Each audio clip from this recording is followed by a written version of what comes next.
Y les quiero presentar antes de iniciar esta clase a Natalia Vergara, una artista, ilustradora y ceramista que ha dedicado gran parte de su carrera a lo que serían las culturas precolombinas, visitando los territorios, visitando las reservas arqueológicas y mediante los ejemplares originales precolombinos realizar un análisis y una recreación.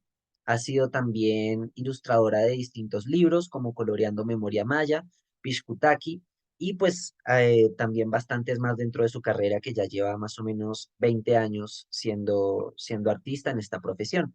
Entonces, ahora sí, Natalia, si quieres, todo tuya la clase. Bueno, Mate, muchas gracias. Un saludo muy especial a todos. Muy contenta de estar acá, de ver tantas caras conocidas y también a los que han sentido así el llamado. Eso me parece como muy conmovedor y significativo, porque vamos ahí tejiéndonos juntos, cada uno ahí como en su hacer y vamos aprendiendo y como nutriendo lo que es esta comunidad. Entonces, bueno, como lo contaba Mate, como para contarles así brevemente, porque estoy acá en este momento, es que me ha traído la vida.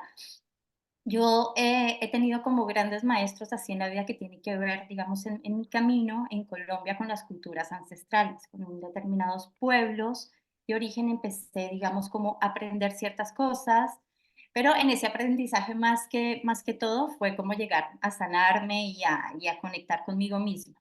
De ahí después, como que desde mi formación académica, desde también como estas habilidades desde niña, empecé a trabajar con ellos ya en la construcción y en el análisis de los mitos y leyendas de pueblos originarios. Porque, ¿qué pasa?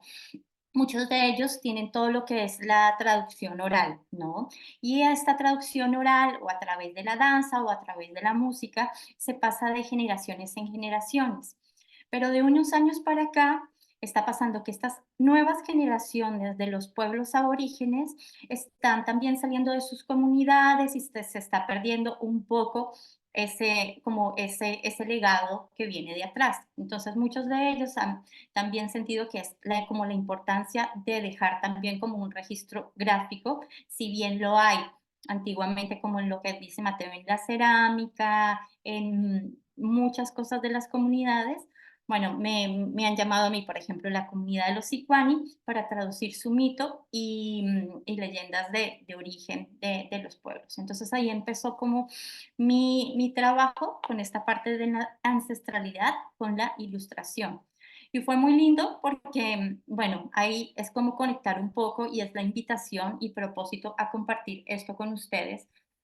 Y uno de los propósitos para poder como entregar y yo también ir aprendiendo más es como a conectar lo que es la razón con el corazón. O sea, toda la información que va llegando, si bien ustedes van a recibir por medio, digamos, de estas clases y de lo que yo invito, ciertas metodologías que los ayudan, digamos, como a hacer un análisis iconográfico que pasa por varios pasos y va a ser como una herramienta clave, ¿sí? Donde va a abrir muchas perspectivas como para ir entendiendo de a poco.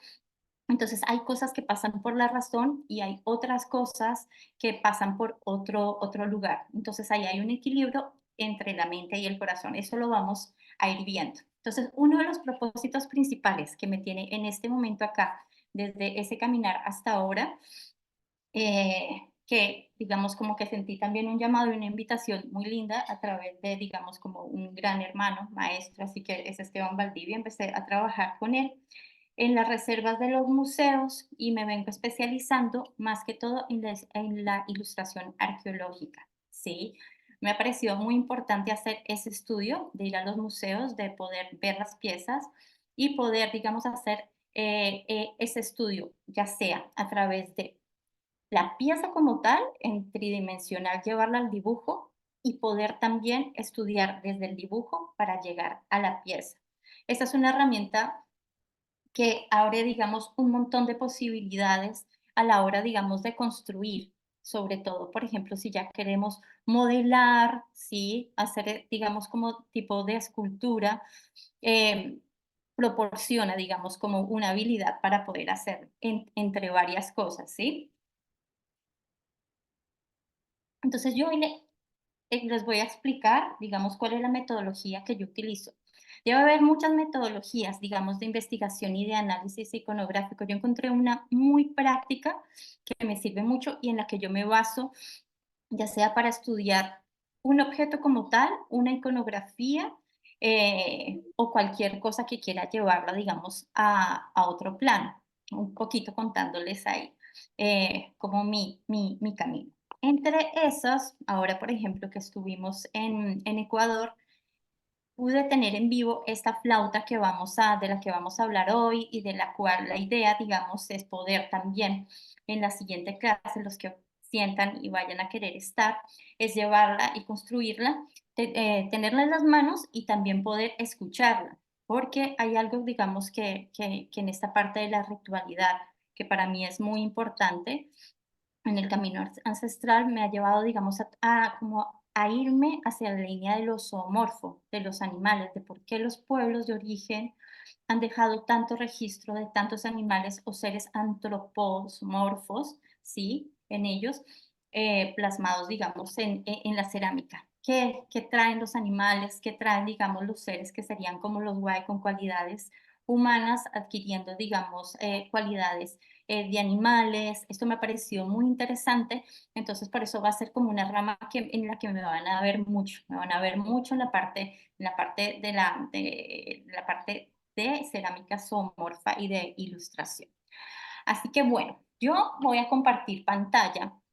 Les quiero, con Mateo hicimos un cortito PDF, ¿sí? Para que vayamos viendo y analizando un poquito de lo que les estoy hablando. También vamos a ver ahí unos videitos, pero está bueno verlo. A ver, compartir. Vamos primero acá con este, ¿sí?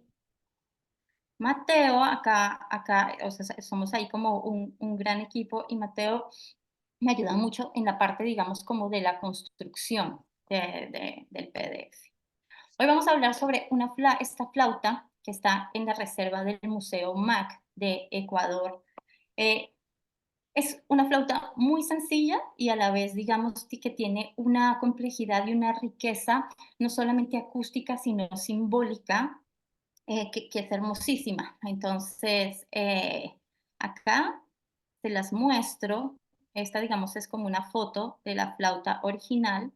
Tiene en este PDF les va a quedar a ustedes, tiene los datos de las medidas, ¿sí? Tanto de la embocadura como las medidas de la flauta. No es una flauta muy grande, pero tiene un sonido muy poderoso. Y en las sencillez también se ve una gran simbología, ¿sí?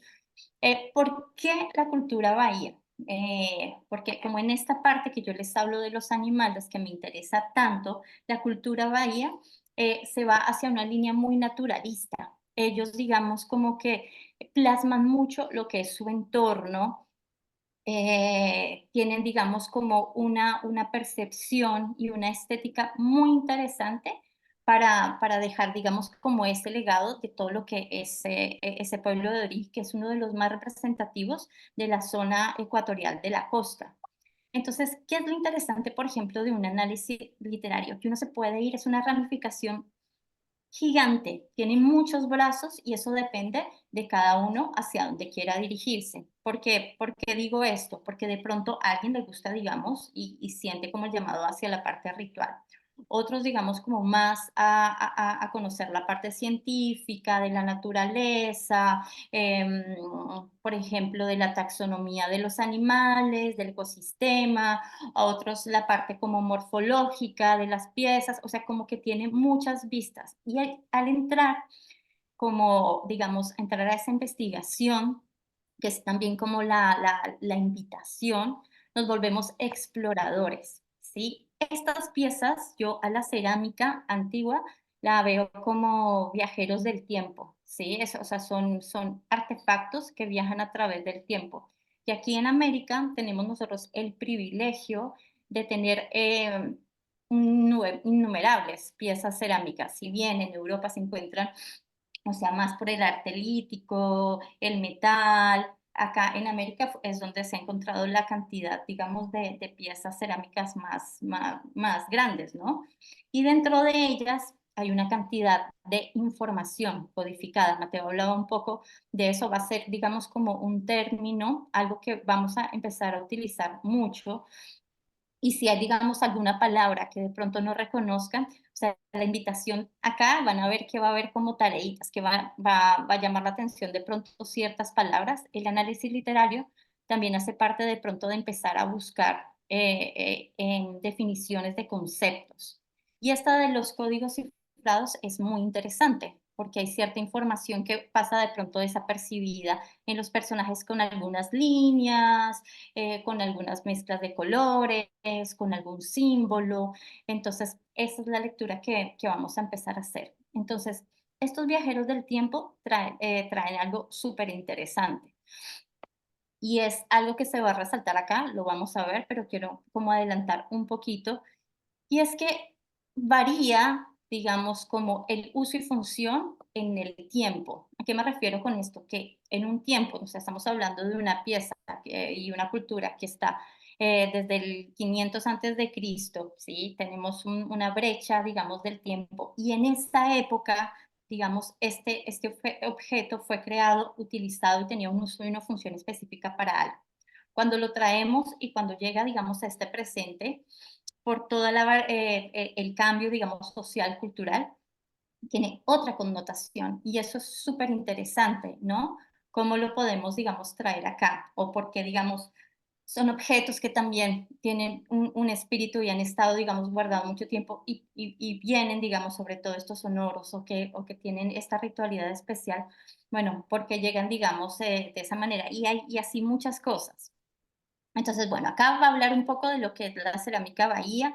Es muy corto. La invitación es que lo que les llame la atención de ir analizando, como que se empapen un poco más, por ejemplo, si quieren saber un poco más sobre la cultura bahía, sobre la cerámica de la cultura bahía, entonces explorar un poco más. Siendo, por ejemplo, una cultura que viene, digamos, de la costa de Ecuador, entonces podemos ver, digamos, que ellos en su cerámica tienen mucha referencia como a su entorno en cuanto al agua.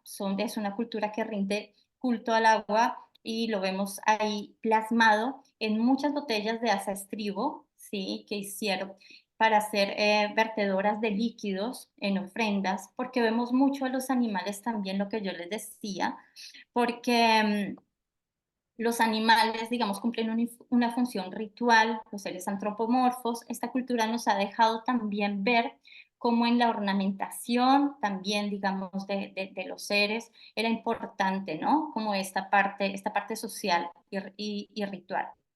Y también se deja ver, mira, esa fue, por ejemplo, una pieza que es una botella, silbato de la cultura bahía, pero esta digamos que fue para una investigación con Esteban, quise traerla acá. Entonces, yo, por ejemplo, tengo un cuadernito, ¿sí? Donde todo lo que voy registrando lo voy poniendo, porque a veces pasa el tiempo y a veces ponerle, por ejemplo, fecha y ciertas cosas al dibujo, no tener miedo de pronto de querer ensuciar o mancharlo. Yo me acuerdo de algo y ahí mismo van a ver ahorita cuando pase un poquito más cómo trabajo yo mis libretas de bocetación. Tener como una libreta de bocetación que sea un cuaderno de estudio.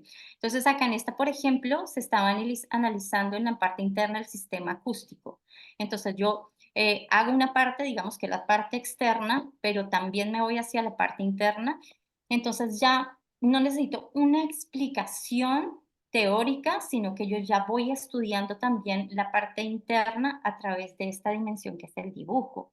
Y me va a facilitar llevarla, digamos, a lo que es la cerámica como tal. Entonces, bueno, la traje como referencia para ver, ¿no? Este tipo, o sea, en la parte, digamos, como arqueológica y ya científica, entonces nos ayuda a ver, digamos, como la ornamentación de estos seres, de cómo se vestían, de cómo también, como la parte religiosa, social era importante y de que los alfareros y los artesanos en este tiempo han sido reconocidos y sí, desde tiempos antiguos como grandes sabedores, ¿sí? De gran conocimiento y habilidad para poder dejar estos objetos y que en este presente los podamos estar viendo. Entonces, bueno, acá empieza esta parte que les digo. de análisis literario, que es una metodología que tiene 3 niveles, ¿sí? Hay un nivel que es un nivel primario, es preiconográfico, es muy básico. Entonces, acá vieron los dibujos que yo les decía, voy a ampliar un poquito para que vean, igual después van a tener estas fotos. Mm. Entonces, en un primer nivel preiconográfico, lo que nosotros hacemos al ver, o sea, yo estoy viendo esta es la flauta que vamos a estudiar. Yo estoy viendo la forma, o sea, que es lo primero que yo veo. Entonces, si veo el murciélago, ya sé, digamos, que es un murciélago. ¿Qué otra cosa veo? Ah, a mí lo que me llamó, por ejemplo, la atención de él, que fue de las primeras cosas que vi, fue 2 orificios que tiene acá. Entonces, bueno, tiene 2 orificios, ¿para qué servirán? No sé, sí, las alas abiertas, empecé a ver ciertas cosas, entonces empiezo a notar, ¿sí? O sea, empiezo mi estudio iconográfico en el dibujo, aquí lo basé en poder poner el dibujo tal cual y separar ciertos elementos que hacen parte de este total, que es la flauta, o sea, como la esfera, como la cabeza, este cuello súper importante, las alas, las extremidades, todo lo que se me viene. Entonces, el nivel preiconográfico nos trae eso, como la información que ya, digamos, nosotros sabemos, ¿sí? Que intuimos, es algo súper básico. Nuestra habilidad, lo que ya tenemos adquirido. Entonces, es diferente de pronto el nivel que cada uno ya tiene. De pronto, por ejemplo, para alguno de los que está acá ya dice, tiene un conocimiento, digamos, más de biología y puede relacionar, decir, tiene en el hocico en la naricita estas características. Entonces puede ser, no sé, en la taxonomía tal especie de murciélago. Entonces uno ya se va a investigar y esto es súper interesante. Bueno, ¿qué murciélagos, sí, había en esa época? Si bien Ecuador, tenemos que hacer referencia porque el murciélago ahí, los murciélagos en las zonas tropicales les encanta estar. Es, digamos, un lugar donde ellos están, pueden adaptarse y estar como en estas condiciones de hábitat. Por eso en Ecuador y en la parte de Colombia hay más de 150 tipos de murciélagos. Pero este registro tan antiguo nos puede llevar a ver la evolución del murciélago, como identificar qué murciélagos en esa época había, por ejemplo, ¿no? Eso es algo, digamos, que para mí está en lo preiconográfico. En otras personas ya se va lo iconográfico. No tenía idea, por ejemplo, una persona me puede decir, no tenía idea que me podía ir por ahí. En lo pre es lo que yo ya voy adquiriendo, voy reconociendo y está la intuición también, ¿sí? A mí me parece muy interesante poder compartir esto en grupo con ustedes y poder abrir los grupos porque esta es mi forma de verlo y puede ser que ustedes lo vean desde otro lugar y puedan ver cosas, por ejemplo, que yo no veo y podamos compartir también. Y eso es lo interesante. Siento que es un estudio que se puede hacer grupal y que puede traer mucha información, ¿sí? Entonces, eso, es como la familiaridad que tenemos y lo básico de la forma. Entonces, yo acá lo estudio así, saco características que después, si yo quiero indagar qué tipo de murciélagos, si son los que comen frutos, tienen la nariz así, este cuello es un símbolo. Entonces yo digo, bueno, el cuello me puede llevar a algo. Entonces ya hice como mi primer análisis de lo que vi. Y yo ya acá me estoy basando, que van a ver mucho en los estudios conmigo, de una geometría básica que vamos a aprender para aprender a dibujar.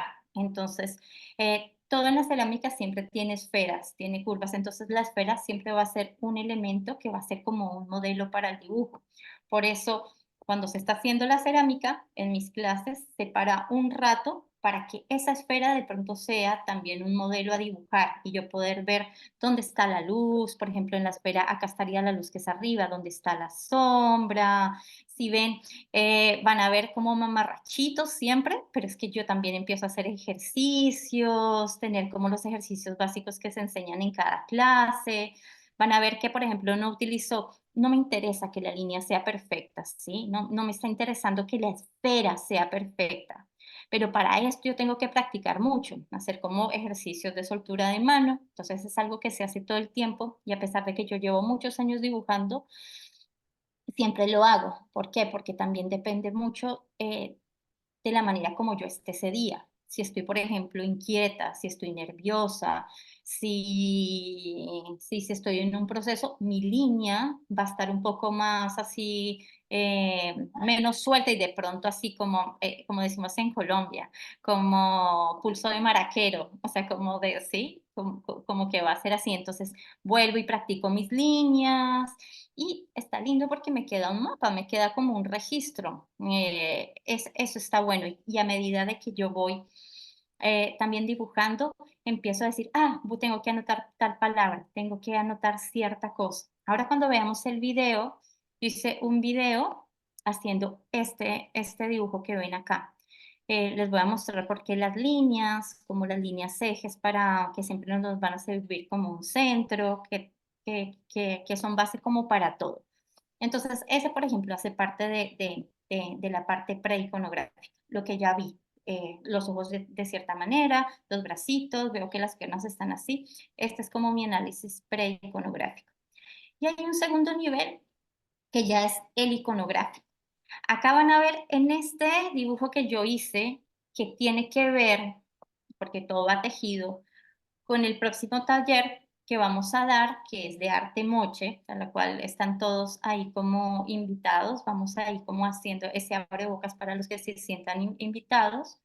Yo lo puse como estudio para iconográfico, pero yo siento que aquí cuando empecé a dar la clase dije, no, es iconográfico para todos. Vamos a hacer en este taller de formación de arte moche, como la decodificación de este tipo de iconografías que tienen las botellas de Hace Estribo, y hay tanta infinidad que entonces para mí era, y todas tan bonitas, que era difícil escoger temáticas.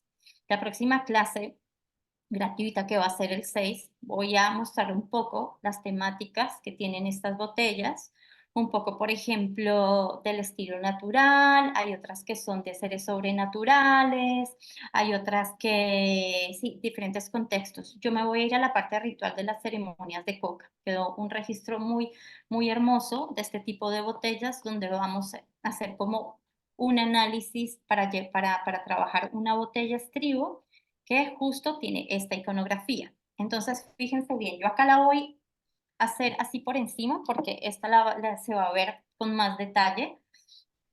Entonces, yo acá todo lo que fui viendo en detalle como estaba en la anterior lo fui poniendo, ¿sí? Pues entonces yo ya la empecé a ver en más detalle. Dije, ah, bueno, veo una serpiente. Y bueno, lo que les digo, otra persona puede estar viendo otras cosas y eso es lo interesante. Me digan, no, yo estoy viendo esto, estoy viendo una, no sé, una maloquita, una casa donde están, sí, también, que se ve en el centro, es digamos como lo que yo veo. Entonces hay una cantidad de información, como un tejido de signos y símbolos que hacen una gran iconografía, ¿sí? Pero uno se puede quedar en detalles, entonces me parece súper importante ponerlos. El tocado, el contenedor, el poporo. Por ejemplo, van a ver palabras que no conocen. Está bueno ir buscándolas, pero yo les hablo del poporo. Digamos que en mi tierra el poporo es como un calabazo donde es como un contenedor de información del universo y se trabaja con la coca y con cal. Todo el tiempo se está ahí como revisando y conectando. Entonces acá están los tres mundos también andinos, que hace parte, digamos, el mundo de arriba, el mundo del medio, que es el Caipacha, donde están ellos, y el mundo de abajo, que es el Cucupacha. Interesante, porque siempre hablamos, los que han estado en clases conmigo siempre van a ver que yo hablo de la serpiente como del mundo de abajo, pero también he hecho referencia a que los animales son viajeros también de los mundos. Entonces vamos a ver siempre también la serpiente cósmica, vamos a ver la serpiente que esta serpiente siempre asciende, desciende, la vemos acá también en el Caipacha, por todos lados, pero es un animal espiritual que también viene de abajo. Entonces acá hay una cantidad de información súper linda. Entonces, yo acá ya en iconográfico, como es más detallado, ¿sí? Entonces tiene mucha más información. Ya estamos hablando de mundos, ¿sí? Ya estamos tocando el ucupacha, ya estoy tocando palabras como el poporo. También, ¿porque la traigo acá?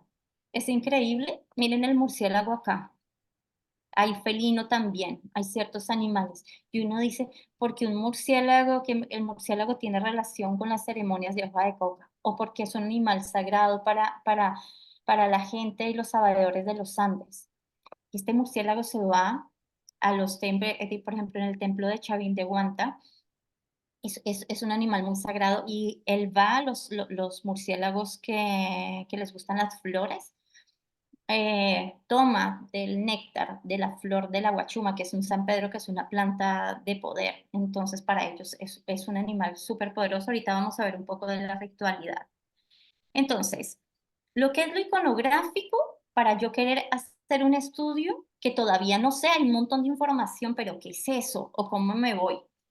¿Cómo me ayudo para ir entendiendo un poco más? Entonces, puede ser a través de las fuentes literarias.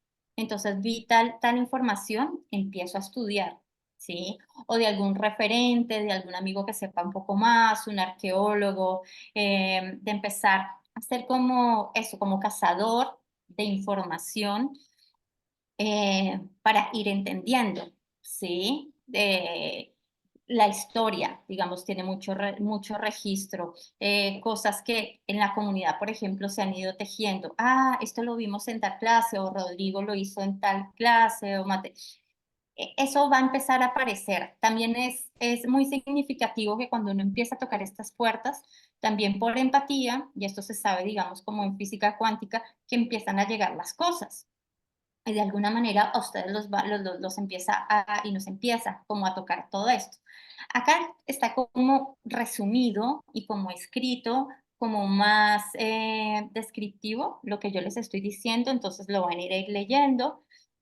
Cualquier duda que tengan sobre el PDF, sobre algo, me van contando, ¿sí? Pero bueno, este va a ser como un segundo nivel en el que yo me voy a reforzar en no solamente mis conocimientos, sino el conocimiento de los demás, en ir hacia atrás, en ir hacia a donde tenga que ir, como buscando más información, ¿sí? Entonces, por ejemplo, en este caso con esta flauta de la serpiente, yo quiero saber, por ejemplo, me fui, por ejemplo, a hacer un análisis iconográfico muy básico de características generales del murciélago. Necesitaba saber un poco sobre el murciélago. Empecé a averiguar también sobre los murciélagos en Ecuador, porque hay muchos tipos diferentes de narices de murciélago. Entonces dije, bueno, y bueno, qué interesante, ¿no? Son seres súper interesantes que, digamos, en la historia de la humanidad, ¿sí? Antiguamente, los han puesto desde un lugar muy oscuro, que sí, es un animal que tiene algo, o sea, viene de, digamos, de un lugar muy oscuro, siempre uno los ve en cuevas, está relacionado con todo esto, con la muerte, pero al mismo nivel con la vida. Entonces tiene algo muy hermoso y que es la dualidad, ¿sí? Así como es que estoy hablando ahorita ya un poquito más de la parte como simbólica de él, pero se me vino eso como para traerlo acá, pero vamos a hablar un poquito más de las características. Entonces, fíjense que el murciélago es el único mamífero que vuela, ¿sí? Ahí ya es un montón. Sus hábitos nocturnos. Hay algo muy interesante y que aporta mucho el murciélago. De hecho, ayer que estuve leyendo y haciendo este análisis y este estudio iconográfico, veía que mucho se está tratando, digamos, de conservar mucho murciélagos porque hay muchos que están en vía de extinción y el murciélago cumple una función súper importante en los bosques tropicales y es que ellos polinizan, ¿sí? Las plantas. Ellos son también expansores de semillas, así como el mono que desde Ecuador esparció las semillas de cacao hasta Centroamérica, el murciélago cumple esta función. Entonces, fíjense qué importante, ¿no?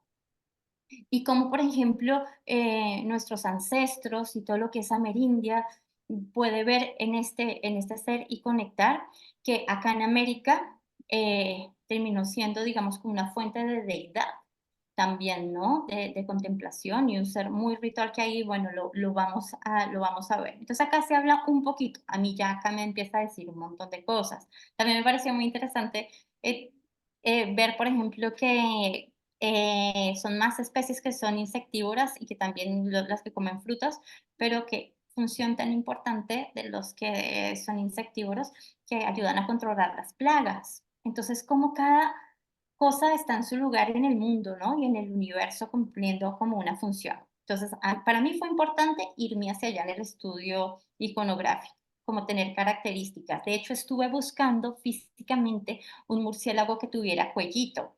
Entonces, puede ser que tenga un cuello de un color diferente. Hace mucho énfasis en esa parte de ahí, ¿sí? Entonces, ahí uno puede irse a explorar un poco más en eso. También me pareció importante irme y buscar por internet, o sea, tenemos ahorita una cantidad de herramientas que nos facilitan así el estudio. Me fui a buscar sobre la iconografía del murciélago. Este ya, por ejemplo, los que habían hecho conmigo la Pacha de los Tres Mundos, esta ya la había mostrado, porque de aquí de Argentina me parece tan hermosa la cultura, digamos, de la Guada, todo lo que es Santa María, o sea, que hay una iconografía acá en Argentina maravillosa. Y también, digamos, como mucha ritualidad y muchas piezas que tienen que ver con el murciélago. Entonces, acá les hablo un poco de lo que es la cosmovisión, más bien de toda la parte de América, ¿sí? De ese símbolo, acá sí les empiezo a hablar de esto que les estaba hablando hace un ratico, de ese simbolismo dual, de que está relacionado con todo lo que es el crepúsculo, pero también, o sea, con la muerte, pero que a la vez también es la personificación de la vida. De lo más oscuro, cuando nosotros vamos a nacer, todo está en oscuridad. Lo mismo las semillas, antes de nacer están germinando. Entonces también por eso tiene una connotación de vida, ¿sí? También, bueno, sí tiene un origen espiritual en el Ucupache, que es el mundo de abajo para la cosmovisión andina, el mundo subterráneo o la parte, o también se le dice como inframundo más en Mesoamérica.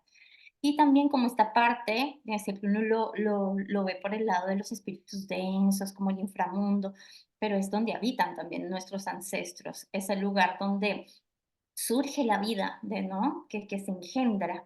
También está muy relacionado con lo que es la sexualidad. Yo cuando empecé a ver, por ejemplo, iconografía mesoamericana y ciertas cosas del murciélago, siempre estaba así desparramado, abierto y mostrando mucho como sus órganos genitales. Y el macho, así como siempre así, o sea, era como una característica que siempre veía y tiene esa relación y muchos mitos y leyendas. Bueno, después también ahí dirá Irka, por ejemplo, que va nutriendo, Patricia, entre todos los que ya vamos viendo, por ejemplo, es muy lindo porque empiezan a contar también historias de sus lugares, entonces, uno va diciendo, mira, sí, tiene ahí como mucha relación.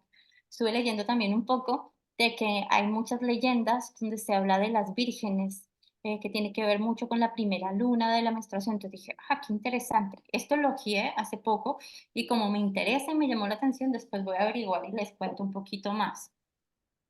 Pero ven, esto hace parte, entonces me va nutriendo, me va llevando como un poco más y voy profundizando sobre lo que puede ser para mí el análisis. Y bueno, ya la parte del análisis arqueológico, acá van a ver un poquito de la cosmovisión de cómo ven. También esa ancestralidad chamánica es muy importante porque el murciélago es un gran animal como de poder, ¿no?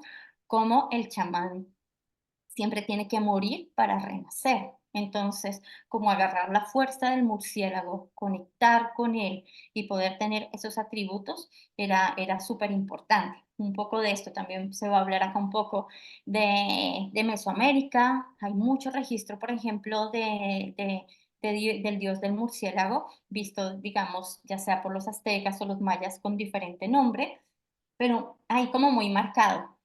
Y también lo que es lo lítico, la cerámica, en textiles, en un montón de cosas, ¿sabes? Como para irse y como explorar un poco más del murciélago. La verdad que es un ser muy, muy especial. Y ahora, como un tercer nivel, que es muy interesante, un poco más complejo, se le llama como el nivel iconológico. Yo sé que hay muchas personas que me han escuchado decir varias veces esto, pero yo me lo digo todo el tiempo. Yo lo de los niveles siempre lo repaso porque siempre, digamos, me quedo con más, o sea, como se me abren como más dudas, sobre todo con este nivel, a mí se me ha hecho muy complejo. De hecho, la palabra, entonces, de ahí parte. Iconológico, entonces busquen, ¿sí? Como la raíz de las palabras, siento que también es muy importante buscarlas, a ver qué nos traen. Entonces, yo lo primero que siento es como que tiene que ver con los signos, con lo icónico, con esos códigos, que hablamos de los códigos cifrados. Entonces aquí ya estamos hablando es de valores simbólicos, ¿sí? Es decir, por ejemplo, yo acá traje algo de una clase mía que no es esta, de cuando hice ilustración precolombina, estas eran creo que unas funerarias. Y entonces aquí empecé a agarrar como la simbología, entonces ya como los signos, entonces vea que les muestro un poquito. Ah, estas de las vasijas trípode. Entonces ya empecé a ver un montón de cosas y empiezo a tejer. Por ejemplo, en Mesoamérica, cuando vemos esta X, está también en los templos, en muchos templos que son como las ventanas y tiene relación con el símbolo del viento, por ejemplo, ¿no? Acá también algunas personas pueden ver ondas, yo veo colas de animales, está el meandro escalonado, que para la cosmovisión andina es tan importante, que tiene como referencia también con la tierra, con el elemento tierra, que tiene que ver con las siembras, que tiene que ver con los escalones, o sea, un montón de cosas, ¿sí? Entonces yo ya empiezo a tejer un signo con otro signo, empiezo a estudiarlo más detallado y es este tercer nivel une los otros dos. Es decir, lo que yo ya tengo por instinto y que es intuitivo, lo que yo vengo estudiando a nivel iconográfico y todo esto hace que yo ya pueda tener como una lectura más completa, ¿no? Entonces yo ya aquí como que reúno todo. Ah, bueno, sí, empiezo a reunir un poco más de cómo llevar una pieza al dibujo a través de una geometría muy básica que me sirve como herramienta para poderla poner en estudio. Empiezo a marcar los símbolos porque lo que les digo es información que cuando no la bajamos al papel, en un momento se va y después uno dice, ¿y qué era esto? ¿Cómo es que era? A mí me pasa todo el tiempo, entonces yo necesito, sí, bajarlo a papel, siempre me van a ver con libretitas todo el tiempo, libretitas y bocetando, porque a mí después eso se me borra y es re lindo retomar, irme hacia atrás y decir, ah, ya encontré esto, qué significaba la espiral doble, qué significaba esto, qué pasa con los caparazones, empiezo como a relacionar. Entonces, bueno, esta, digamos, sería como esa parte, ¿sí? A ver, y hay una frase que yo quería resaltar, que la puse acá, y es una que dice, un mismo motivo, imagen o símbolo varía de significado o posibilidad con los cambios históricos, culturales, sociales y tecnológicos. Una misma imagen puede contener diferentes mensajes a la vez y estos pueden variar según los tiempos, lugares o clases sociales, así como también motivos distintos expresan un mismo concepto, ¿sí? Ahí esto yo lo venía hablando un poquito, ¿no? Los objetos cerámicos son viajeros del tiempo, entonces fíjense qué interesante, ¿sí? Como un objeto que está en un lugar hace mucho tiempo, ¿sí? Estaba en otro contexto, ¿sí? Cultural, social, cómo nosotros lo podemos percibir desde otro lugar. En esa época, y justo en estos días estaba escuchando a Esteban en una entrevista que le están haciendo, él ahorita está en Europa, y como él hablaba de la tecnología, que son artefactos tecnológicos también, de alta tecnología en ese tiempo. Hicimos un registro, un libro que los invito mucho a conocer que se llama Pishkutaki, de ir a estudiar silbatos de aves, un grupo, y como eso, también grupos interdisciplinarios, que eso yo siento con la comunidad que sería súper interesante. Entonces apareció la ornitóloga, la especialista, apareció la bióloga, apareció el ceramista Darío del Napo, yo como ilustradora, Esteban como arqueólogo, musicólogo, y cómo empezamos a estudiar esto. Y lo interesante era, por ejemplo, cómo quedó en esos silbatos, ¿sí? El registro de especies específicas de aves, ¿sí? Entonces, esto es algo mayor, ¿no? Y es como decir, es alta tecnología. Ahora nosotros tenemos ciertos elementos tecnológicos que nos ayudan a, si uno pone el celular con una aplicación, escucha una ave y te dice, por ejemplo, el Iber, te dice, está la ave, el carpintero, no sé qué, tata. En esa época dejaron esos registros ahí, los primeros ornitólogos del pasado. Entonces son tecnologías que vienen a este lugar. Ahora, lo que nosotros hagamos seguro va a ser en un futuro para otros tiempos otra cosa y también un registro de ese tiempo. Entonces, bueno, es como una frase como para analizarla, porque también tiene mucha información. Lo mismo lo de las clases sociales, ¿sí? ¿Por qué se trae? Sobre todo por la época antigua. Porque antiguamente, las clases elevadas que tenían, digamos, un estatus, eran las que se les daba el conocimiento, eran las que podían, por ejemplo, los escribas, ¿sí? Son los que se les da y pueden estudiar, pueden leer, pueden escribir, pueden analizar. Las otras personas en la sociedad están para otras labores, ya sea de campo. ¿M? Entonces influye, todo esto influye como la parte cultural. Cada cultura deja un registro, si bien, por ejemplo, en Ecuador, que ahora estamos como trabajando tanto así, o en Argentina, en Colombia, donde quieran, Perú, miramos tantas culturas, como, por ejemplo, hay tantas cosas similares en símbolos, como dice acá en la frase, y al mismo tiempo, como cada cultura también deja definido cómo es su cosmovisión y más centrado en su comunidad. Entonces, eso es súper interesante. Ahora, los voy a llevar a un video que está en Sonidos de América, donde Esteban está tocando esta flauta hace más de 8 o 9 años, ¿sí? Para que ustedes escuchen cómo suena. Y después vamos a ver un video de esa misma flauta tocada hace unos meses. Es un videito recasero porque lo hice de mi celular mientras Esteban nos explicaba ahí algo. Pero es como para que la escuchen, ¿sí? ¿Se acuerdan que yo les dije que es una flauta? Voy a dejar de compartir un momentico para que me vean, que es una flauta que tenía dos cositos para colgante, entonces también ahí se empieza a ver como un uso y una función. Es un instrumento musical. ¿M? Al tener esos dos orificios, nos está mostrando que se lo podían colgar. Nos está mostrando que su embocadura es en la parte, por ejemplo, del cuello. Hay instrumentos musicales que se tocaban, digamos, para ciertos rituales, y hay instrumentos musicales que no eran tocados y que se encuentran mucho en urnas funerarias, que son tocados en otros planos, ¿sí? Hay registros arqueológicos que nos muestran también, así como los instrumentos, que hay vasijas contenedoras de líquidos donde se les encuentra un registro, ya sea de cacao, de maíz, de agua, de algún líquido, como nos muestran que hay otras vasijas que nunca han tenido contacto con ningún líquido porque son para irse a otro plano. Entonces, eso también es súper interesante.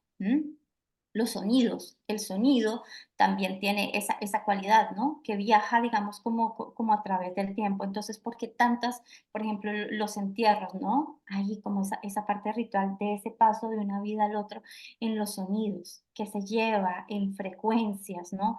Porque estos instrumentos.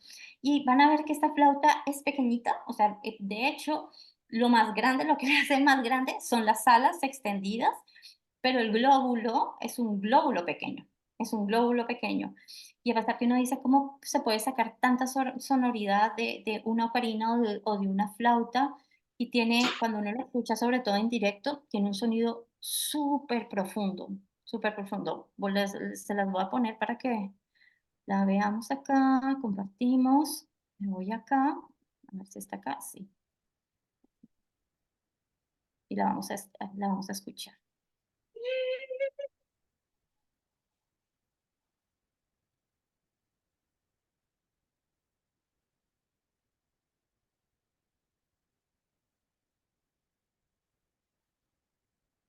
Creo que nos está escuchando, me parece. A ver, No, no se escucha. No, no se no, escucha. a ver, No se escucha. Nati. ¿nos escucha? Espérate, a ver. ¿Nos escucha? A ver. No, yo no escucho. Oh, Veo, pero no se escucha. Puedes probar dejar de compartir pantalla y cuando estés volviendo a compartir, fíjate que hay una casillita que dice compartir sonido de la computadora. Ahí puede que se escuche. dale, dejo de compartir, vuelvo a compartir, ¿sí? Y fíjate que en la opción en la que estás volviendo a compartir te aparece compartir sonido de la computadora. Compartir. Acá, a ver. Ah, ya, sí, ya la vi, espérate. Dejo de compartir, ya la vi. Perdón, chicos, que este tipo de tecnología a veces me supera un poquito, pero ya va. Compartir sonido, ¿sí? Así es. Ok, vamos a ver. Nos vamos para acá, compartir. Me dicen, Ahora sí.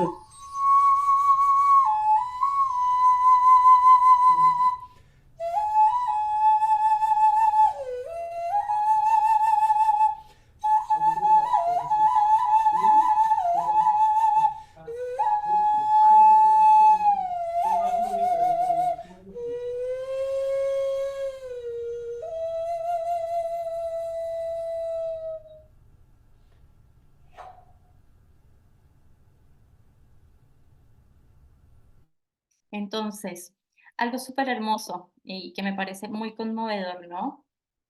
Es también la forma de honrar como el ser y en el animal desde su morfología y ay, espérense que siguió sonando algo. Discúlpenme un momentico, miro eso. Siguió Esteban ahí. Ah, esperen acá. Sí, listo. Minimizo este y ahora les voy a mostrar este, pero dejo de compartir para que me vean. Lo que les decía, ¿no? Como la manera también de honrar y de tocar. Entonces, ¿cómo se conecta, digamos? Porque no es, si bien tiene un sonido, ¿para qué, digamos, lo estoy tocando? ¿Con qué estoy, digamos, como conectando? ¿Sí? Entonces, este, por ejemplo, es lo que les digo, es un video antiguo. Quería que lo vieran porque también verlo en video nos muestra un poco cómo fue construido, se veía bien el cuellito, que les digo, como las características físicas de la flauta, ¿sí? Ahora, les voy a mostrar el video de la reserva MAC, ahora que estuvimos, después de unos años, y cómo cada vez como que transmite también diferentes cosas, ¿sí? En este caso, acá compartimos y me voy acá. Bien. Ir ahí, para que escuchen este primer sonido, vamos a empezar a explicar el mundo de las flautas globulares y poliglobulares del Ecuador.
Súper bonita, súper clara la melodía.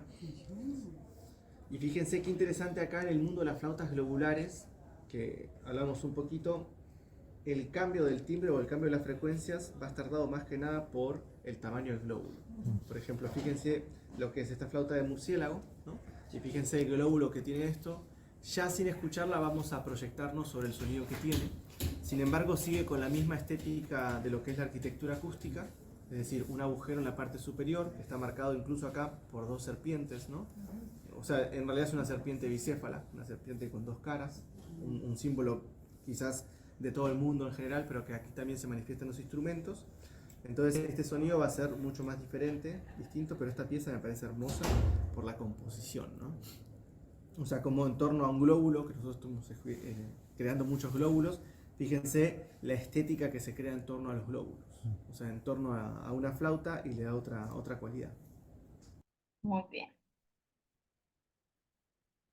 Así para que vean, quería como que lo escucharan, ¿no? Cómo tiene esos sonidos también agudos, cómo puede llegar a algo muy profundo. Entonces, siento que es importante, digamos, como que trae más profundidad. Si bien uno puede decir, bueno, veo tal, hacerlo como más práctico, ver determinada pieza y querer hacerla, pero si yo empiezo a hacer como este análisis y conectar con ella desde una investigación más profunda, a ondear, a explorar, a irme a ver dónde están en los registros iconográficos, cómo es el murciélago en tal lugar, la simbología. Yo ya cuando encuentro el instrumento y cuando conecto con él para construirlo, ya hay como otra conciencia y una conexión que me va a llegar como a profundizar más. Bueno, acá Mate les va a hablar un momentito y después de que Mate hable, vamos a seguir. Les voy a compartir un video corto de la parte, digamos, donde me van a ver como dibujando la geometría básica del estudio iconográfico, así como base de esta clase. Mate. Bien, perfecto. Bueno, espero que estén disfrutando la clase hasta este momento. Más o menos estamos a mitad de la actividad, un poco más. Recuerden que todos estos materiales van a quedar disponibles para ustedes, tanto el PDF que se mostró como los videos compartidos también. Para eso solamente necesitamos que nos compartan su correo electrónico por esta misma vía, por el chat del Zoom. Fíjense que abajo tiene un botoncito que dice chat y por ahí nos dejan su mail. Ya con eso nosotros al finalizar la clase les hacemos llegar todos los contenidos. También les queremos hacer la invitación de que permanezcan en el grupo porque el siguiente jueves 6 de junio vamos a realizar la primer clase de la formación online Arte Moche. Esta va a ser una clase gratuita y el resto de la formación ya va a ser una formación privada, en el que vamos, como les había comentado a inicio de clase, pero vuelvo a repetir para las personas que se introdujeron después, en el que vamos a tocar distintas técnicas, tanto de análisis iconográfico, que es un poco lo que han podido ver desglosado en el PDF, como de ilustración, que es lo que van a ver a continuación, y también de construcción cerámica. Sí, vamos a realizar las tres disciplinas en una sola formación, con videotutoriales, con sus PDFs y con su grupo de estudio. Esta ya es una formación privada. Durante el día de hoy estamos contando con un descuento especial para las personas que deseen unirse. Entonces, quienes se unan hoy van a tener dos posibilidades. La primera es van a tener un descuento económico respecto al valor del taller, y la segunda, y esto ya es para toda la preventa, es decir, antes de la primera clase, el 6 de junio, van a tener el tutorial de construcción de esta flauta globular de murciélago en cerámica que estamos viendo en esta masterclass, ya que si bien vamos a abordar en esta clase lo que sería la ilustración y el análisis iconográfico de la pieza, no vamos a abordar construcción en cerámica. Sin embargo, las personas que hagan parte de nuestra formación sí van a poder contar con estos contenidos siempre que se unan antes del 6 de junio. Quienes se unan después del 6 de junio van a poder tomar todos los contenidos normales del taller, pero ya no va a estar esta promoción, digamos, de este tutorial de construcción, ¿verdad? Ya con esto podemos continuar con la clase, espero que la estén disfrutando. Gracias, Mate. Y Mateo, van a tener ahí a Mateo para lo que necesiten siempre. Eres incondicional en cualquier parte, así es ahí el mago de buscar cualquier cosa, en el tema así de cibernética, de buscar un taller, de buscar cualquier cosa. Ahí está Mate en esa parte para guiarnos. Ahora bien, voy a compartirles un poco, un tipo como de ejercicio, ¿sí? De dibujo que hace parte como de ese estudio que invito a hacer, digamos, como en los talleres. En este, que es súper sencillo, no, espérate, acá ponemos este pequeño, muy bien, y nos vamos con esta. Bien. Y acá.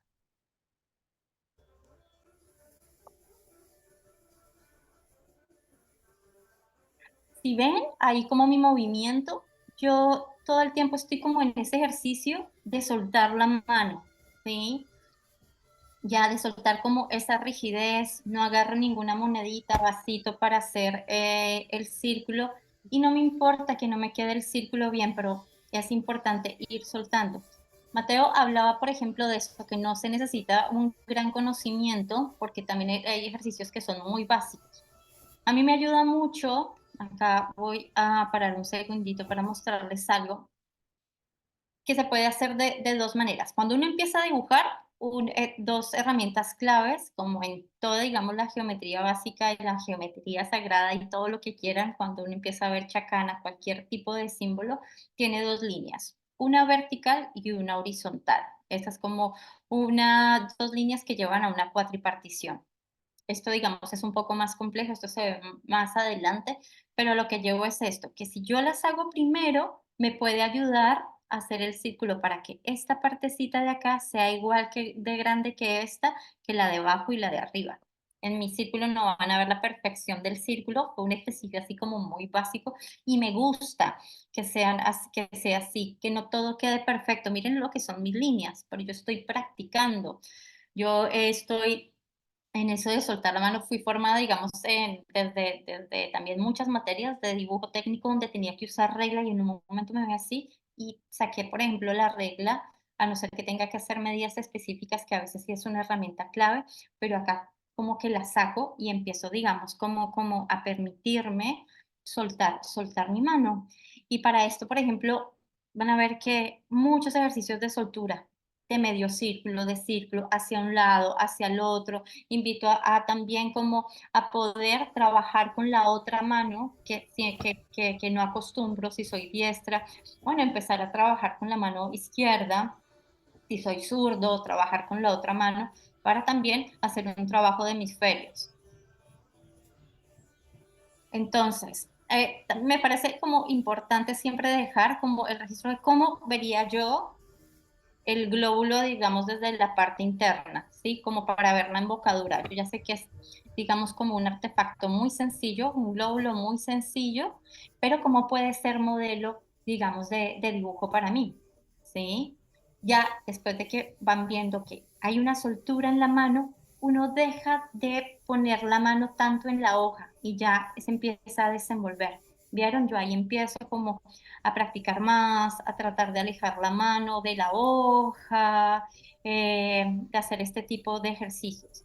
Y ahora bien, esto que me están viendo hacer acá es como la técnica que yo más utilizo en tema de trama de dibujo, es decir, en dibujar con lápiz, que es orgánica porque tiene movimientos fluidos, como circulitos. Ahí, por ejemplo, tomé un lápiz que ya tiene como que es más suelto, que tiene la mina más sueltita, entonces trabajo como con dos o diferentes lápices. Primero siempre van a ver que empiezo a hacer las líneas muy suaves para no marcar la hoja y tener que equivocarme, y a medida que voy haciendo, voy remarcando, ya voy teniendo una conciencia de dónde queda la luz, ¿sí? Yo tengo como conciencia de que entra la luz por acá, por el huequito, y que la parte más oscura es la de adentro. Ahí yo ya estoy haciendo como una intención de lo que puede ser una profundidad de una esfera por dentro. Entonces, ¿qué es lo interesante de integrar, por ejemplo, como un taller con cerámica y con dibujo? Que la parte, mientras yo voy haciendo la cerámica, cualquier parte que haga puede ser mi modelo. Si cuando vayamos a hacer, por ejemplo, en esta el tubo, ¿sí? de haces tribu, los tubos también son súper interesantes, donde queda la luz, donde queda la sombra, poder parar de hacer el instrumento, verlo desde diferentes partes, perspectivas, dibujarlo, ¿sí? Esa es como la invitación, desde el objeto, retomar el dibujo y del dibujo al objeto y cambiar de planos. Esto nos va a abrir el abanico y la perspectiva en muchas cosas. Esta es otra línea diferente a lo que es, o sea, si bien hace parte de un análisis iconográfico, es como una parte de dibujo como herramienta así de registro. ¿Vieron? Yo empiezo a poner ciertas palabras como para guiarme. Acá, por ejemplo, empecé a poner lo que son las líneas guías. Vieron que hice rayas. Ahí como que todo el tiempo estoy afinando mi línea. Lo que yo les digo, a pesar de que llevo un tiempito, unos años dibujando, siempre antes de agarrar una hoja, trato de ver cómo está mi línea, de guiarme. Acá es súper interesante porque de este punto medio va a salir todo lo que es la estructura del murciélago. Van a ver que estas dos líneas en B, en mitad de estas líneas viene todo lo que, ahora lo van a ver, lo que va a ser la cara del murciélago. Acá yo me voy a basar para empezar a hacer las alas. Voy a ponerla para que lo vean. Acá, por ejemplo, si bien ya hice como un poquito, ¿sí? Yo me podría quedar en la esfera interna y meterle más lápiz. Empiezo a mirarla por fuera también. ¿De dónde llegaría la luz? ¿Cuál sería la parte más oscura? Acá por ejemplo, pongo trama orgánica, orificio, y mi letra así, como todo así bien, ¿no? Orgánico. Ahí. Miren el detalle de ponerlo más oscuro, ¿sí? De poner los orificios más oscuros. Ahí ya que me genera visualmente, ya me da una profundidad. Ya ese cambio, ya poner ese negro tan negro me muestra que hay algo ahí adentro. Y me voy suavecito, suavecito, suavecito, capa por capa. Ahí, por ejemplo, ya sé que es más oscuro, que ahí no le da tanto. ¿Sí ven? Ahí como la sombra le doy con varias capas y ya aprieto un poquito más mi pulso para generar como eso. En cambio, arriba me voy más suave, más suave. Y yo con esta técnica puedo llegar hasta un hiperrealismo. Hay otro tipo de tramas que son las inorgánicas, que serían muchas líneas como estas, tic, tic, tic, cruzaditas, que también puedo lograr hacer, digamos, como tipo de dibujo. También acá vamos a ver una escala de muchos grises, ¿sí? Y eso se mide por porcentajes. Por ejemplo, el porcentaje cero es el blanco y el 100 es el negro. Entre el cero y el 100, tenemos una cantidad de tonalidades que podemos sacar en lápiz. Si nosotros aprendemos a dibujar en lápiz y a entender cómo esas tonalidades de grises, después llevarlo al color para trabajar con otros colores, nos va a facilitar un montón. Poder ver la cantidad, por ejemplo, de amarillos hacia los naranjas, eh, así como del amarillo si nos vamos hacia los azules, los verdes. Entonces, esto era lo que yo les decía. Yo de acá ya tengo como una base para empezar a trabajar lo que es el murciélago. A mí me quedó muy marcado, si se dan cuenta que lo he dicho varias veces, lo del cuellito del murciélago, ¿sí? Tampoco me estoy preocupando porque la proporción sea exacta, no. Yo estoy aquí practicando, haciendo mis ejercicios, ni siquiera estoy midiendo, que si necesitamos eso, lo hacemos al principio. Si yo necesito, o sea, porque yo ya llevo dibujando un rato, pero si yo necesito medir de aquí a acá para que esto sea igual, pues agarro la reglita y lo marco y mido. Está bien. Acá se nota que no tiene la misma distancia esto de esto, porque es como que estoy soltando la mano, no es lo que me interesa, sino ver cómo puedo utilizar líneas de guía, ¿sí? En geometría básica, eso. Ahí vuelvo al centro, yo me doy cuenta, y si se dieron cuenta en el video que les contaba, la esfera es mucho más pequeña que las alas. Entonces ya me di cuenta y que me quedaba poquito papel. Entonces, bueno, también eso, cómo manejo el tiempo y el espacio, cómo me ubico en el espacio. Entonces puede ser súper interesante. Para mí, por ejemplo, ver los bocetos de Da Vinci o de personas así de hacer libretas, wow, como artefactos o como su punto clave de estudio, ¿no? Es el dibujo para llegar a construir cualquier cosa. Por eso también no necesariamente tiene que ser la cerámica, puede ser cualquier cosa, ¿no? ¿Cómo puedo analizar para hacer determinados objetos o para hacer fusiones de elementos? Y aquí, por ejemplo, esas líneas que hice arriba, las alargo para llevarlas también a la parte de abajo y que eso me ayude a hacer todas las alitas abiertas. las que necesite, pero siempre hay un punto centro y eso lo voy abriendo hacia varios puntos. Ahí corrí un poquito para mostrarles y ahí ya me voy a hacer el desarrollo, ya haciendo como determinadas partes, que la esfera, viendo bien dónde queda la cabeza, entonces ya me atrevo un poquito a ver y decir la pieza la hago completa. Como no tengo la pieza física del original, entonces me voy a una foto y busco, ¿sí? En esa me basé en la foto del PDF que les di. eh, en lo que tenga a mano, pero imagínense, si uno ya tiene la pieza cerámica construida por uno mismo, bueno, ahí tienen tremendo modelo, o teniendo esto me va a ayudar un montón a mí para ver cómo desarrollo la cerámica, por qué partes me voy, cómo sería. Hay otro ejercicio que está solo en el dibujo donde muestro como las alas y también es esa perspectiva que da el ancho de lo que pueden ser las alas. Y acá esa simbología me parece muy linda porque muestra, ¿sí?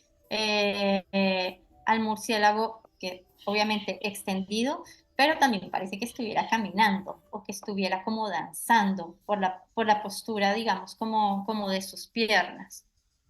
El cuellito, los orificios y ahí lo que yo hice interna y externamente, me voy haciéndolo en todo el dibujo. Entonces, que lo interesante también del dibujo y que me ayuda en un dibujo a que no me quede totalmente plano, que yo puedo llevar las alas atrás o el cuerpo atrás, dependiendo de la diferencia de tonos que haga. No sé, yo veo mucho el dibujo como mucha magia de luz y sombra y de jugar con planos. Es decir, como de un plano bidimensional que es el dibujo, puedo tener varios planos en un mismo papel. Eso es súper interesante. Puede parecer muy complejo y cada uno tiene su desarrollo en el dibujo. Yo sé que hay muchos de los estudiantes que van en lo básico y ojalá se queden ahí en la práctica del ejercicio durante el tiempo que sea necesario y también atreverse a esto, como yo estoy ahí, de pronto decir, bueno, el dibujo, parecen dibujos de niño. Sí, pues qué lindo poder volver a retomar eso, ¿no? Como esa parte, digamos, de hecho, los niños pueden ser grandes maestros de nosotros porque no tienen los sentidos, digamos, como tan contaminados con tanta cosa como los tenemos nosotros. En ellos están las leyes de composición muy despiertas. Cuando hablamos de leyes de composición en dibujo o en el universo, que es lo mismo, estamos hablando del ritmo, del equilibrio, entonces un dibujo de un niño es un mapa increíble de ver cómo esa soltura y esa inocencia puesta ahí. Bueno, ahí yo, por ejemplo, ya estoy haciendo un poquito más de fuerza para mostrar ahí como la profundidad que puedo dar con color y a veces en los dibujos a mí me gusta dejar la mitad solamente de línea y la otra hacer determinados ejercicios para darme cuenta en un mismo dibujo de todo el proceso. Entonces ahí me van a ver un poquitito haciendo solamente como la mitad del ala de un lado y ya está, por ejemplo, esta a mí me llama la atención, tiene muy marcado dos cosas, esta parte como de simbología de la flauta, que son estas rayitas y es esta del medio. Son rayitas muy marcadas. A mí, por ejemplo, cuando lo vi, me dio la impresión de que tenía una relación con el trueno o con el rayo. Sí, y hay muchas deidades que tienen que ver con animales así de mucha fuerza que tienen que ver con eso. Pues me puse a ver las características también físicas y tienen como muchas vetitas de venas entre las alas y dije, bueno, también puede ser ahí. Como, ahí estoy haciendo como una vista desde arriba para ver la embocadura. Eso es súper interesante, empezar como a rotar, pero como yo no tengo modelos o bases, cuando ya tengo la cerámica lista, es la que puedo voltear, es la que puedo empezar ahí a trabajar para tener ese registro, ¿sí? Bueno, acá, este ya está, dejo de compartir pantalla. Entonces hay como varios tips para que vean. Y eso que les estoy hablando de lo que yo veía, sí, que veía el rayo, es esa parte intuitiva, que también está bueno escucharse. y también al mismo tiempo como el cuidado cuando yo estoy haciendo un análisis iconográfico de reconocimiento que tiene que ver con una interpretación personal, que también está bueno. ¿Qué estoy sintiendo yo con la pieza que me está mostrando? ¿Es algo personal o es algo de verdad que está? Entonces el análisis literario, entre más, el análisis iconográfico, perdón, que también hace parte del análisis literario en esta parte, me ayuda un poquito como a resolver y como a equilibrar esas partes. Así que bueno, lo que les contaba Mateo bueno, ya digamos que la próxima clase del 6, que si bien los que están interesados pueden tener y quieren inscribirse, van a tener el taller de construcción de esta flauta, de los pasos, teniendo en cuenta esta parte del dibujo y viceversa, como analizando esa parte entre estos dos planos. Y el 6 va a estar muy especial porque es la introducción a lo que va a ser el arte mochica, que los mochica, la cultura mocha, dejó un registro iconográfico impresionante, impresionante. Es toda una información y toda una cantidad de historias cifradas y que en las botellas que me parece como un nivel súper elevado y hay tantas temáticas que vamos a analizar, como esta que les mostraba de la iconografía de los llevadores de coca. Entonces, esta parte tan ritual que tiene todos los mundos ahí adentro, cómo se contemplaban las estrellas, todos los planos, es súper interesante. Entonces, en esta clase vamos a ver esa temática con otras temáticas más. Voy a escoger como iconografías de las botellas de varias temáticas, también los temas de la naturaleza. Es una temática muy linda y también los rituales sobrenaturales, mejor dicho, una cantidad así como de información como para irnos nutriendo, que es la idea, irnos ahí, sí, como cada vez puliéndonos un poco más y tener otras herramientas que nos ayuden ahí, como en nuestro crecimiento en varios niveles, porque también los que me conocen ahí un poquito, se dan cuenta que si bien para mí la parte técnica, la parte, digamos, académica es importante, la parte, digamos, como espiritual también. Entonces siempre hago como esa énfasis entre las dos cosas. Entonces por eso siempre toco como objetos que tengan que ir como rendir culto al agua o como los vasos ceremoniales del periodo clásico maya. Siempre me van a ir ahí tocando y siempre es ahí también con ese respeto y pidiendo permiso y porque sé que se abren puertas cuando uno toca, eh, sí, como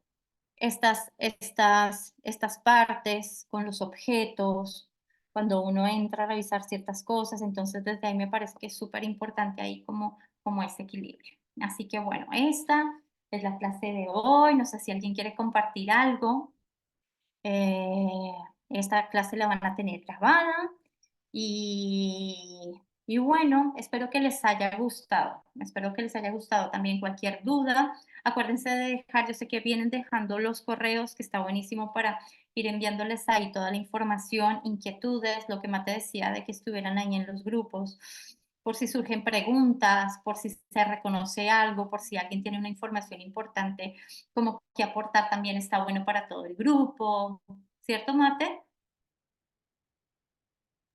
Así es, claro que Así, sí. Bueno, justamente en el grupo de comunidad, pues el chat está, digamos, cerrado porque somos muchas personas, somos más de 400 personas, entonces puede llegar a haber lugar a que haya spam, a que haya publicidades no deseadas, porque pues es un grupo abierto. Ya en lo que son los grupos de formación cerrados, ustedes ya pueden hablar tranquilamente, realizar sus preguntas. Las personas como Mai, como Eva, que ya han tomado talleres con nosotros, saben cómo funcionan. Los grupos quedan abiertos incluso después de la formación. Nosotros seguimos contestando preguntas de hace un año atrás, de personas que pueden seguir teniendo dudas.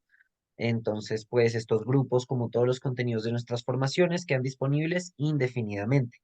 Dejándonos sus correos electrónicos, ya les podemos hacer llegar más información y también pueden contactarme a mí al privado. Yo soy la persona que siempre les habla por el grupo de WhatsApp. Pueden responderme por privado uno de esos mensajes si desean un contacto más directo y más rápido. Ya una persona que diga, ya quiero hacer mi inscripción, que no se esperen a recibir el mail, sino simplemente contactarme por privado y ya con eso yo me comunico con ustedes. Espero que hayan disfrutado la clase. Ya con esto vamos a detenerla